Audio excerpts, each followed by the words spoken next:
نواز شریف دور میں جب طیب اردگان اسلام آباد آئے تھے تب بھی انہوں نے عبدالرحمن پشاوری کا ذکر کیا تھا کہ وہ ان کے ہیرو ہے۔ تقریر کے دوران نواز شریف کے ساتھ اس وقت کے گورنر خیبر پختونخوا اقبال ظفر جگڑا بھی بیٹھے ہوئے تھے۔ اس سے پوچھا گیا کہ عبدالرحمن پشاوری کون ہے، ان کو بھی علم نہیں تھا۔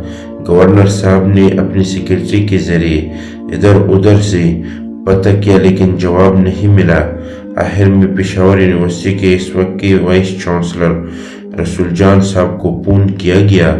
رسول جان صاحب نے پولیٹیکل سائنس کے پروفیسر ڈاکٹر عبدالرؤف کو فون کیا اور تب عبدالرؤف صاحب کی وساطت سے عبدالرحمن پشاوری کا پروفائل وزیر اعظم نواز شریف کو بھجوایا گیا۔ رسول جان صاحب نے فوراً عبدالرحمن پشاوری پر ایک قومی کانفرنس بلانے کا حکم دیا۔ محترم پروفیسر عبدالرؤف صاحب نے اسی دن مجھ سے کانفرنس کے حوالے سے بات کی۔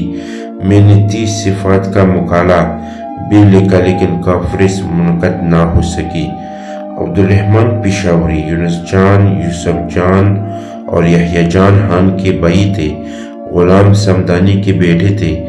پشاور میں آج بھی صمدانی صاحب کے نام کا محلہ موجود ہے۔ عبدالرحمن پشاوری کے بھائی یحییٰ جان خان 1946 میں خدائی خدمتگار حکومت میں وزیر تعلیم تھے اور بچہ خان کے داماد تھے اور سلیم جان خان کے والد تھے۔